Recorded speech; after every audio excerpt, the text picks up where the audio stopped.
and welcome to Matchday Live. Now we're here in the TalkTalk studio today as we face Carlisle United. Now it's been a quiet opening, to say the least, but it is 1-0 to Carlisle so far. But there has been some chances for the Amis. Now, what have you made of the first half so far, Danny? Yeah, I think when Salford have got the ball down, they've got in 2 or 3 times. They've been unlucky with the offsides, but they've just gone a little bit direct too quickly, and it's kind of playing into Carlisle's hands a bit. I think if they can get the ball down and play through them, they've got more of a chance. Definitely. Now, obviously, there was a Coote's goal that was disallowed for Salford. Did you think it should have been disallowed? I couldn't really see from where I was, so yeah, he looked a little bit offside. Now, what do you think that Salford will have to do in this second half to kind of give themselves a chance? I think just have a little bit more belief on the ball. If they're all good players, I'm sure they play football, they get the ball down. It looks like they want to play out from the back, so play out from the back and start playing through the lines and just see what happens. I think if you keep going direct to Carlisle, they'll start getting more and more people around the box, and it'll just become harder and harder. Whereas if you get it down and move them about a bit, I think you've got more of a chance. Definitely. Now, if you have missed that first half, there's still time to watch the second half of the game. You can go to live.salfordcityfc.co.uk. It's the only way to watch the game if you are a Salford fan. So make sure you check it out because a comeback should be on the cards for Salford fans, that's to say the least. Now, we've got some comments coming in now as well. We have got some score predictions that have come in, but we have got the comments first. Mark Gilly, thank you for tuning in. He says a big second half needed. 2-1 would be nice. Hendo is going to get us back into the game. Do you think that if it was any player to kind of turn us around in the second half, it'd be Ian Henderson? Yeah, you can see that he's looking through the gaps. He's the one who's kind of got in once or twice, a couple of the offsides like we said, but yeah, he's the one that's making that movement. He's dragging the defenders about, and I think he'll be the one where the goal comes from. We've also got Jason Crowden that says we can still turn this game around. Come on, Amy. So a lot of belief there. We have got Callum Cross, who is saying he is still going for a 3-1 win. So there'll be plenty of goals in the second half, so make sure you get your match pass to support the club. We have got Andrew Ruffley, who says 4-2 win to Salford, he is saying. Alfie McCann is saying that a 2-0 win to us is what he's going for. And Asher Weinberg, thank you for tuning in, he says 3-1. Do you think that your score prediction is going to occur? You said 2-2 in the pre-match one. I'd be happy with 2-2, 3 goals in the second half. It'd be nice. But I think there is goals here. You can see that both teams have had a couple of little half chances, whereas if it's got through, it could be a little bit more dangerous. So I'm expecting a few more goals. Well, definitely. Now, the lads have been working really hard in training. If you want to see what they've been up to, take a look at Inside Training.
So those were the lads in inside training, working hard as always, and hopefully they'll grind out a result today. Now we've got some more comments coming in, so thank you for getting in touch.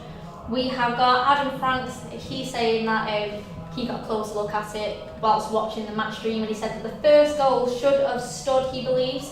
He says, but the lads can do it, and it's going to be a tough second half. We can do it, up the Ammies. And we've also got Edgar who says, let's go, hello from Mexico, so thank you for tuning in. We've also got another question for you. We have got Carl who says that, what are the elements in the second half if you were involved now as to how you would pick up the energy? Like I said, I'd just get the ball down, get them moving around. If Carlisle want to press high, you can see that today they're trying to stop you playing out from the back, so you've got to move them about, make them tired. If you keep going long, then they don't have to work as hard. But yeah, I'd try and tire them out. Definitely. Now, people on the stream will obviously hear what the players are talking about now, since there's no fans in the ground.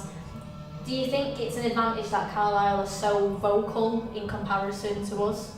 No, because you can hear the information on both teams, and to be fair, some of the information from the Salford lads is first class. It's just a little bit more measured than screaming and shouting. So I don't really think that'll have much effect on if you're screaming and shouting or whether you're giving information anyway. Now on YouTube we have got Jethro that says that he's unsure what the score is going to be now. He's just hoping for a Salford win. We've also got Mark Percy, says he's going for a 1-1 draw. He thinks it's a little bit tougher than what he expected today. We've got Tony Kavanagh who says he's going for a 3-1 win to Salford. It's plenty of goals second half. I feel like what you're predicting. Yeah. We have also got Tony Griffin that's saying that it's going to be a simple 3-1. He's saying it's not been simple in this first half, so I hope it's a little bit easier this second half. We've also got Tony Quinn that's saying that he's not expecting to see total football in this wind, so he thinks it'll be a gritty win, but a gritty win for Salford. We've also got Christopher Minier that's saying 3-1 to Salford. Stephen Doyle is saying 2-1, and we've got Tony Hunter as well. I wonder if you're relation to Ash Hunter, but Tony Hunter is saying that he's going for a 2-1 win to Salford. So definitely some opportunity there. We've got Edgar who has said, why is Tommy Sante not in the starting 11? Well, it's purely just because of competitive reasons. So you never know. He is pretty much a powerhouse though in these kind of scenarios, coming off the bench and potentially could score. And we've got a final question for you, Danny. Yep. Adam Frank says, Danny, who would you choose as your instant impact sub if you could choose from the bench now?